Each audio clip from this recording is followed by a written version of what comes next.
반갑습니다. 동광입니다. 앞 시간에 우리는 그 마왕 파순의 존재와 그의 주체인 타화자재천 그리고 마왕의 권속들에 대해서 간략하게 살펴봤습니다.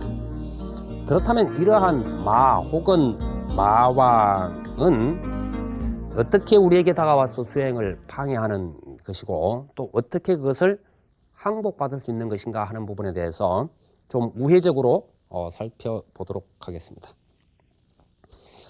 언젠가 그 중국에 있는 그 조선족 스님 한 분이 오신 적이 있습니다. 그래서 그 스님하고 이제 이야기를 쭉 하면서 중국 정부의 불교계에 대한 어떤 정책이라든지 이런 것을 들을 기회가 있었고 또 다른 경로를 통해서 현존하는 그 노스님들께서 경험하신 부분들 이런 것을 이렇게 이제 들을 기회가 있었는데 그 중국 정부가 수립된 후에 가장 먼저 손을 댄 것이 바로 그 불교계였다고 그럽니다. 물론 이제 지식층도 손을 댔겠지만은 그래서 이 불교계에 손을 댄 이유는 새로운 통치 이념이죠. 일단 새로운 통치 이념에 가장 반발을 하고 따르지 않을 그러한 단체나 이런 것들이 무엇이냐라고 했을 때 불교계가 가장 먼저 지적이 됐다는 것이죠. 그래서 사실 사찰들을 이제 거의 폐쇄를 시키고 또 스님들은 강제로 환속을 시켜서 뭐 괴로운 생활을 하게 한다든지 그 다음에 젊은 분들은 그 군대 가거나 아니면은 그 어떤 농장이라든지 이런 쪽에 보내졌다 그럽니다. 그렇게 이제 세월이 한참 흐르면서 사실 불교라고 하는 자체가 중국에서 사라지는 듯 했다고 합니다. 그러자 언젠가부터 중국 정부에서 물론 이제 여러 가지 그 이유가 있겠죠. 다시 어떤 국민의 정신적인 부분도 생각했을 것이고 외국인들이 들어왔을 때 폐허가 된 사찰 같은 것도 이렇게 이제 생각해 봤을 것이고 갖가지 이유가 있을 겁니다. 어쨌건 그 언젠가부터 중국 정부가 그때까지는 이제 사찰을 뭐 한 사람 정도 관리하는 사람이 맡아 있고 그랬는데 이 관리하는 사람들이 있다고 해서 그 넓은 뭐 사찰이라든지 큰 사찰을 제대로 관리할 리가 없죠. 그리고 원체 넓은 나라라서 그거 뭐 관리인 한두 사람 있어봤자 전부 다 거의 그 뭐 보물급 이런 거 다 빼돌리고 뭐 이러한 현상까지 이제 갔을 겁니다. 그래서 아무래도 이것은 민간인이 관리하는 것보다는 스님네가 계시는 것이 좋겠다라고 생각을 했던 것 같습니다. 그래서 정책이 여기서 이제 한번 바뀌게 되는데 이때까지 숨어 계시던 스님들 다시 말해서 이제 승복은 안 입고 있었지만은 입지 않고 있었지만은 독신 생활을 하시면서 나름대로 그래도 수행을 계속했던 이미 뭐 노스님들이 되신 분들이겠죠. 그래서 그분들이 다시 사찰에서 머물 수 있도록 배려를 하고 또 농장이라든지 군대에 가 있는 이들도 불교로 다시 돌아올 수 있게끔 정책을 바꿨다 그럽니다. 그래서 외행적으로도 이제 그 사찰에 대한 지원이라든지 복원, 보수 이런 것들을 이제 해가면서 출가하는 스님네에 대해서도 역시 마찬가지로 여러 가지 그 의무 같은 것을 감해주고 공부할 수 있게끔 지원을 했다 그럽니다. 이건 어디까지나 외행적인 이제 입장입니다. 그래서 중국 전역에서 사찰이 다시 보수가 되고 출가자가 이제 늘어나기 시작했는데 사실 이제 이런 상황이었지만은 이런 어려움이 있었지만은 일반 불자들은 신앙생활을 틈틈이 하고 있었던 것이죠. 뭐 쉽게는 못해도 또 가다 사찰에 가서 뭐 스님의 법문을 들을 수도 없는 입장이고 이랬으니까 아마 불교에 대한 바른 가르침이라든지 이런 것은 조금 멀어졌을 겁니다. 그러나 중국 정부가 정책을 바꾸자 다시 신행생활을 할 수 있게 활기를 되찾기 시작했다 그러는데 그렇다고 해서 중국 정부가 불교계를 다시 중흥시키려 했다라고 생각하는 것은 속단이라는 이야기입니다. 무슨 얘기냐? 겉으로는 불교에 대한 지원을 계속 해주면서도 또 불교의 신앙생활을 완전 자유화한 듯 그렇게 보였음에도 불구하고 안으로는 출가 수행자에 대한 일종의 두려움 같은 것을 가지고 있었다고 그럽니다. 지금도 역시 마찬가지고. 그래서 고성이 배출되는 것을 가장 두려워한다 그럽니다. 지금 젊은 스님들이 이제 나름대로 열심히 공부하는 그 스님들이 있는데 그 스님들에 대해서는 한시도 감시의 눈길을 떼지 않는다 그럽니다. 그리고 오히려 이렇게 열심히 수행정진하는 스님에게는 일부러 찾아가서 뭐 돈도 대어주고 아니면은 다른 어떤 그 구경할 수 있는 것들을 자꾸 이제 이야기해주고 그런다 그래요. 다시 말해서 나름대로 젊은 스님들이 나름대로 자기 수행이라든지 혹은 어떤 사회 활동이라든지 이런 경우 뭐 우리나라에 들어오는 경우라든지 조선족 스님이 이럴 경우에도 항상 그 감시자가 거의 따르는 형편이라 그래요. 그리고 여러 가지로 제재를 가하고 까다롭고 그런데 열심히 수행하는 이들이 노는 쪽으로 가려 그러면 오히려 주선해주고 뭐 여러 가지 그 여행의 불편함 같은 걸 해소시켜주고 이런다 그럽니다. 그래서 참 그 고단의 수법이다 이제 이렇게 이제 생각을 했었는데 그래서 사실 교학적인 측면이라든지 뭐 수행 체계라든지 이런 것들이 그 굉장히 미흡한 것 같아요. 그 구화산 지장 스님의 성지라고 이렇게 되는 구화산에 다녀온 제 사행제나 아니면 다른 여타 스님들의 말씀을 들어봐도 거의 어떤 수행자적인 모습이라든지 어떤 교학을 연구한다든지 이런 모습은 거의 볼 수가 없었고 다만 얼핏 보기에는 사찰을 관리하는 그러한 역할에 불과하다 할 정도로 그런 쪽은 미흡하다 그럽니다. 그리고 이제 우리가 잘 알고 있는 소림사 같은 경우에 그 무술을 많이 연마하죠. 소림사에 머무는 스님들은 교학을 전혀 모른다 그래요, 현재는. 그래서 오로지 그 무술만을 하고 그 무술하는 쪽에는 굉장히 장려를 해서 그 스님들에게는 불편함이 없도록 해준다 그럽니다. 그래서 조선족 스님 가운데서도 그 소림사에 들어가서 아주 그 고단자가 된 고수가 된 스님이 있는데 불법에 대해서는 거의 무지한 상태라 그래요. 잘 모른다고 그럽니다. 이런 것들이 무엇을 이야기하느냐 하는 것을 우리가 이제 잘 생각해 봐야 되는데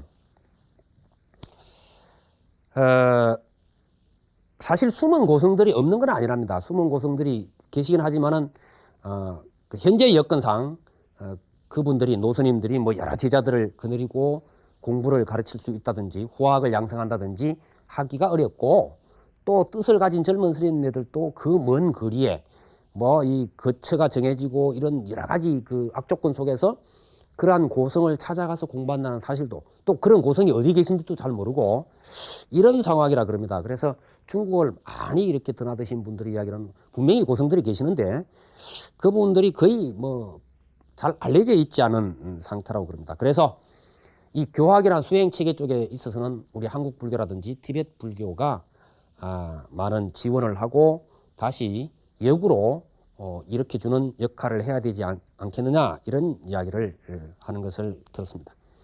제가 왜 이 중국 불교 현재의 이야기를 해드리느냐 하면은 이 중국 불교뿐만 아니라 이제 인도로 돌이켜 봐서도 역시 마찬가지가 되겠죠. 왜 부처님께서 태어나신 나라 인도에 순수하게 불교라고 할 만한 것이 그렇게 많지 않느냐. 뭐 지금은 뭐 몇백만 정도의 이 불자가 있다 그럽니다만은 그 인도 전체 인구로 보면은 그야말로 참 소수죠. 극소수인데 인도에서 불교가 물러나게 되는 것은 결국 그 강력한 그 힘을 가진 외부의 세력에 의해서 나라가 다른 종교를 가진 어떤 그 나라가 들어오면서 침공을 받으면서 불교는 뿔뿔이 흩어지고 피해가는 그런 입장이 됐다는 것이죠. 중국도 역시 불교와는 사상적으로 맞지 않은 그런 체계가 되면서 결국 그와 같은 어려움을 겪게 됐고 우리나라도 역시 마찬가지죠. 조선조 500년이라고 하는 세월 동안 불교가 이제 핍박을 당했는데 심지어 우리나라 그 선맥을 이으셨다고 하는 백계 정심선사 같은 분들은 사찰을 전부 다 폐쇄시키고 강제로 환속시킴으로 인해서 그것을 피해서 비승비속으로 사신 분들이 굉장히 많이 계십니다. 그 가운데 이제 아주 유명하신 고승 가운데 백계정심선사라고 계시는데, 이 백계정심선사가 바로 직지사가 아닌 직지사 너머의 화악산 골짜기에 초막을 짓고 노보살과 마치 부부인 것처럼 가장해서 비승비속으로 사셨다 그럽니다. 그래서 이 백계정심선사를 백송지엄이라고 하는 또 출중한 젊은 수자가 찾아가서 결국은 그 법을 잊게 되는 과정이 전해지죠. 3년여에 걸쳐서 이제 모시면서 됐는데, 이제 이러한 과정들을 우리가 살펴보면서 이 절대 권력에 의해서 우리가 수행이 좌절되는 경우들이 굉장히 많이 있다는 것입니다. 이제 이런 것을 우리가 마왕파순과 견주어서 또 바라볼 수 있고, 그렇게 우리 수행을 장애한다라고 볼 수 있고, 다만 이 외적으로만 이것을 볼 것이 아니라 안으로부터 일어나는 이 절대 권력에 대한 동경 같은 것도 역시 마찬가지로 큰 마장이 되겠죠. 그래서 수행의 목표가 뭐 일반인들이 갖지 못하는 어떤 신비로운 힘, 이런 쪽, 신통 쪽으로만 자꾸 쏠린다면 이도 역시 막강한 어떤 힘 쪽으로 목표가 잘못 정해져 있는 것이죠. 그래서 이것이 역시 바른 깨달음의 장애가 된다, 이렇게 볼 수가 있습니다. 그래서 이런 외적이고 내적인 어떠한 어려움, 어떠한 그 동경 같은 것도 능히 넘어서지 않으면 생사해탈의 세계는 요원한 것이다, 이렇게 볼 수 있고, 그 다음에 또 수행을 장애하는 모습은 부드럽고 아름다운 모습으로, 쾌락의 모습으로 우리에게 다가온다는 것입니다. 그것이 바로 마왕의 딸로 등장한 부드럽고 아름다운 여인들로 묘사가 되고 있는 것이죠. 그래서 그 딸들 이름을 앞에서도 살펴봤습니다만은, 그 욕망에 빠져들게 한다는 뜻의 염욕이라는 이름, 또 사람들을 황홀한 지경에 빠지게 한다는 뜻의 능렬인, 사랑하고 즐길 만한 것이라는 뜻의 가해락, 이런 이름을 가지고 있습니다. 결국 우리가 흔히 쓰는 말에 강한 것에는 강하면서도 약한 것에 아주 약하다, 뭐 이런 이야기겠죠. 그리고 뭐 그 이슬비에 옷 젖는 줄 모른다, 이런 이야기겠죠. 뭐 이 정도야, 뭐 이런 거야, 이렇게 생각하는 부드럽고 아름다운 것, 우리가 경계하기가 어려운 것, 다시 말해서 강하게 부딪히는 것은 능히 그것을 차단시키고 넘어서면서도 우리 곁에 다가오는 이 부드러운 것들에는 단호하지 못해가지고 결국 거기에서 수행을 중도 포기하게 되는 그런 경우들도 굉장히 많이 있다는 것입니다. 따라서 이러한 장애의 쉽사리 무너져서 다시 생사윤회 속으로 슬프게 빠져드는 것이 아니라 자기 스스로 기쁘게 빠져들어간다는 겁니다. 이것이 이제 그 뭐 사랑하고 즐길 만한 것, 혹은 사람들을 황홀하게 한다는 뜻의 이름을 가진 딸로서 표현되고 있다는 것이죠. 그래서 이것이야말로 뭐 내가 바라는 것이다 라고 자기도 모르게 그쪽으로 빠져들어가 버린다 하는 이야기가 있고, 그래서 부처님께서는 그 실체에 대해서 명확하게 얘기를 해놓고 있는 것입니다. 앞에서도 이제 말씀드렸던 부분인데, 경전 속에 있는 내용, 아름답게 채색된 항아리 속에 독이 들어있는 것과 같다, 이렇게 이제 이야기를 하고 있고, 또 아주 부드러운 가죽 주머니에 똥이 가득 차 있는 것과 같다, 이렇게 표현을 했습니다. 그러니까 겉모습은 부드럽고 또 아름다운 모습이나 사실은 기실은 그 안에 있는 것들은 우리를 파멸로 이끈다, 잘못하면은. 특히 이제 수행자들 입장에는 그러한 분석을 해 놓으셨습니다. 그래서 당신 입장에서 바라보면은 나는 그러한 용락을 전부 다 넘어서 버렸기 때문에 허공의 바람처럼 자유롭다, 그래서 그게 끌려가지 않는다라고 이렇게 이제 말씀을 하셨던 것이죠. 그 다음으로 만나게 되는 것이 회유책입니다. 이제 마왕파순의 회유책을 보면은 뭐 이런 내용이죠. 깨달아봤자 뭐 대단한 것이 있겠느냐, 차라리 무엇이든지 마음대로 할 수 있는 타화자재천의 모든 것을 갖는 것이 좋지 않겠느냐, 그런 절대 권력이나 이런 쪽으로 가는 게 좋지 않겠느냐, 나에게는 이처럼 많은 권속과 힘과 궁전이라든지 이런 것이 있는데 반해서 뭐 당신이 깨닫는다고 해서 당신이 갖게 되는 것은 도대체 무엇이냐, 누가 당신의 깨달음에 대해서 증명을 해 주느냐, 이제 이런 얘기를 하고 있습니다. 이에 대해서 부처님 말씀은 핵심을 찌르고 있습니다. 마왕파순이여, 그대는 욕망세계의 주인으로서 스스로 가장 높은 채 하나 그것은 가장 높은 것도 아니며 진정한 주인도 아니다. 열반을 정득하여 부처님 법에 도달하니라야 비로소 높은 것이며 해탈을 이루어 부처님이 세계에 들어갈 때 진정한 주인이 되리라. 이렇게 이제 갈파하십니다. 그리고는 당신께서 누가 증명하겠느냐 했을 때 땅을 가리키죠. 우리가 이제 서가모니 부처님의 그 상 가운데 대표적인 수인이 항마촉진이라 그렇게 이제 이야기를 하죠. 손을 무릎 밑으로 내려서 땅을 가리킵니다. 그 마군이를 항복받을 때 땅을 가리켰다. 항마촉진. 그런데 땅을 가리키자 이게 지신들이 전부 다 나타나서 부처님께서는 수없는 세월 동안 이런 선행을 닦으셨고 이런 고행을 하셨고 이런 수행을 하셨고 이런 보시를 하셨고 쭉 증명하고 그러한 결과로 당신께서는 지금 진정한 깨달음에 이르셨습니다. 이렇게 지금 나온단 말이에요. 그렇다면 여기에서 대지라고 하는 것은 무엇이냐? 부처님께서 가르쳤다는 대지라는 것은 무엇이냐? 그것은 우리의 근본인 청정한 마음자리를 이야기한다. 이렇게 보면 됩니다. 불교에서 보통 이 땅을 가리킬 때 마음자리와 같이 동일하게 보는 경우가 많습니다. 그래서 심지 그렇게 이야기하는 경우가 많죠. 마음의 땅 이런 이야기입니다. 그래서 이러한 대지는 또한 아울러서 사람들의 양심이면서 본심이기도 하다는 것이죠. 그렇기 때문에 진정한 행복과 자유라고 하는 것은 이 마음의 대지에서부터 비롯되는 것이지 무슨 권력이나 물질이나 뭐 이런 걸로 이루어지는 것은 아니다라고 하는 것을 부처님께서 지금 갈파하셨다 이렇게 보시면 되겠습니다. 여기에서 우리는 입장하신 성철 큰 스님의 그 모습을 한번 생각해 볼 필요가 있다고 보여집니다. 큰 스님께서 종정으로 계실 때 그때 당시 참 절대 권력을 가진 이들이 끊임없이 큰 스님께 회유책을 썼던 것을 우리는 알고 있습니다. 그 회유책이라는 것은 그런 것이죠.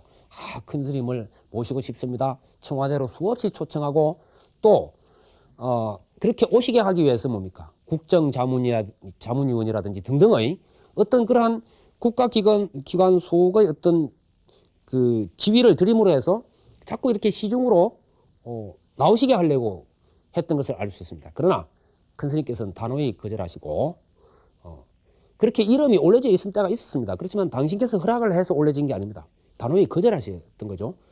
국가에서 돈을 주면은 그 돈을 갖다가 뭐 되돌려줘도 안 받으니까 그렇다면 차라리 성가대학 뭐 장학금으로 써라. 그러고 보내시기도 하고 나는 안 받겠다. 이제 그렇게 하신 적이 있고 그 다음에 이 절대적인 권력을 가진 위정자들이 해인사까지 찾아가도 백년하면서 안 내려오시고 거절해버린 진리를 위해서 온 것이 아니라면 깨달음을 위해서 온 것이 아니라면 굳이 나를 만날 필요가 없다. 그리고 이제 거절하셨던 것을 우리가 알고 있습니다. 뿐만 아니라 그때도 역시 종단 내부에 여러 가지 갈등이 있죠. 언제나 뭐 모이면 갈등이 있게 마련입니다만 그 갈등에 어느 한편에 치우치신 적이 없습니다. 그래서 초열한 모습을 보임으로 해서 그런 것들이 자연스럽게 이렇게 제자리를 찾도록 하셨던 것을 알 수 있습니다. 그럼에도 불구하고 우리 이 일반 대중들은 절대 권력을 가진 그러한 위정자보다도 저 산중에서 내려오지 않는 큰 스님에 대한 그 신망이 훨씬 더 두텁고 큰 스님께서 말씀하신 데 마음의 지침으로 삼고 존경했다는 것을 너무나 우리는 잘 알고 있습니다. 바로 이 점을 우리가 수행해가면서 어떻게 대처하느냐 하는 부분을 잘 생각해 보면 좋지 않을까 그렇게 느껴집니다. 다음 시간에는 도를 이루시어 성불하시는 광경 쪽으로 같이 공부해 보도록 하겠습니다. 여러분 성불하십시오.